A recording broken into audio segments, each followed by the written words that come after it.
Ladies and gents, welcome back again for a new video. I hope you're all doing good. And today we'll be talking about Xubuntu, or Xubuntu, or Ubuntu with an X, call it whatever.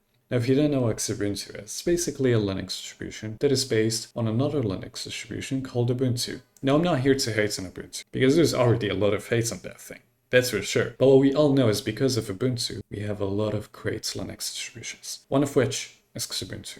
It's lightweight, it's simple, it's beginner friendly, and it's good. You see, this exact description that I just gave you is enough to make a Windows 10 user switch to Linux, more specifically to Xubuntu. Now let's talk about steps that you need to take in order to take and install it. First of all, we need an ISO. So you will go to the official websites, like this, click on the download button, and you're good to go. Put that thing on a USB, install. Good.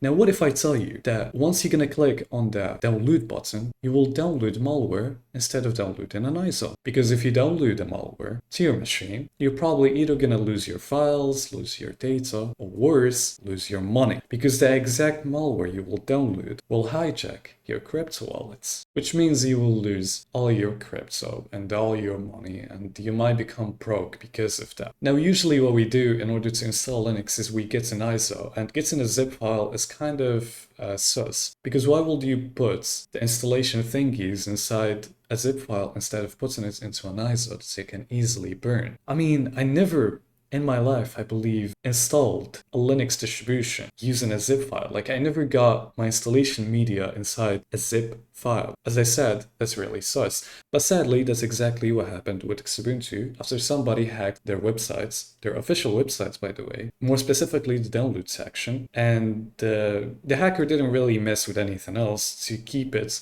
natural. And of course, make people think that there is nothing happening in the background, while in reality the hacker had a lot of things going on in that download section. Now I believe that the exact malware that was used was targeting Windows 10 users or Windows 11 users that wanted to switch to Linux, because it was a zip file and it was an exe, I believe, that you would run on your Windows machine, and that will basically help you download the ISO you need. But in the background, what the exe was doing is basically putting malware into your machine that will hijack your crypto wallets and drain everything. It's kind of scary, especially if you're a person that uses a lot of crypto and that, basically trade or do whatever related to crypto. Because imagine just wanting to install a Linux distribution, then you end up getting hacked, which is really funny and scary at the same time. The exact situation reminds me of what happened with the streamer back, I believe, a couple of weeks ago, or I don't remember how long it's been, but that streamer was basically playing a game that somebody recommended to him. So he installed it and everything, and after he installed it and started playing the game, it seemed normal at first, but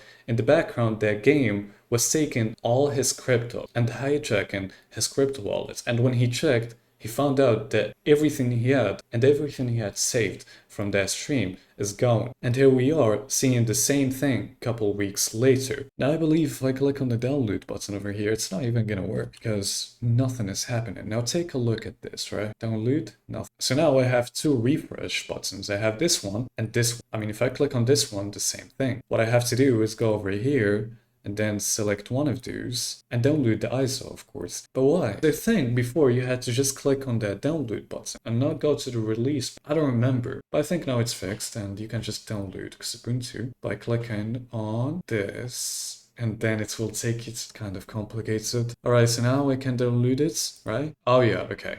Perfect. Really good. That's an actual ISO. Nice. I'm still questioning myself, by the way. Why do we have two download buttons and both of those doesn't do anything and you have to go to the release? Please fix this soon. It's really annoying. I just want to download the ISO by just clicking on the download thingy over here. Anyways, now the reason why this is happening is simply because Windows is an end of support. And as you know, a lot of Windows users wanted to switch to Linux simply because Windows 11 is not for them anymore, and they don't want to deal with such headache or such AI shit, you know what I'm saying? So the hackers were smart enough to expect that and know that there are going to be a lot of people that want to switch, so they're now attacking Linux. and attacking Linux distributions, official websites, in order to get a lot of Windows users fall for their traps. So they can steal their money or steal their data or lock their computers, whatever, all kind of bad stuff. I wanted to make this video really short. Now I'm not gonna go on details on everything and just talk about every little details on how this happened, but this video was made for one single purpose, is to give Windows 10 users, or Windows users in general that want to switch to Linux, a warning. Before you download anything in the internet, make sure it's safe to use. If it's a zip file, don't unzip it. If it's a suspicious exe, don't run that thing. Because in the Linux world, you barely see an exe or you see a zip file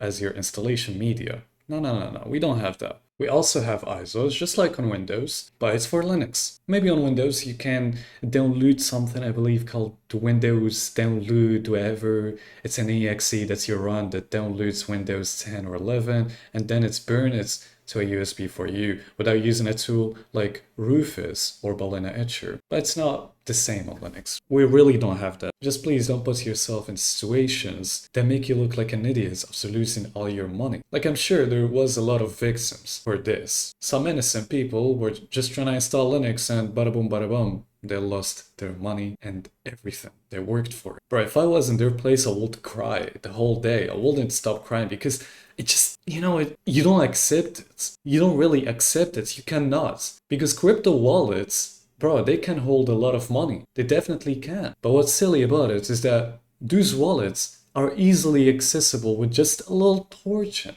that you put into your machine. Just a little cute torsion. So guys, please stay safe. Just a quick reminder. Take it a step further, maybe even check if that ISO, even if it was an ISO, check if that ISO is safe to use. Check if there is anything going on before you download from a specific website. Maybe that website is under attack. You never know. And that's really it. That was enough, I guess. Maybe, I don't know. We'll see you in the next one.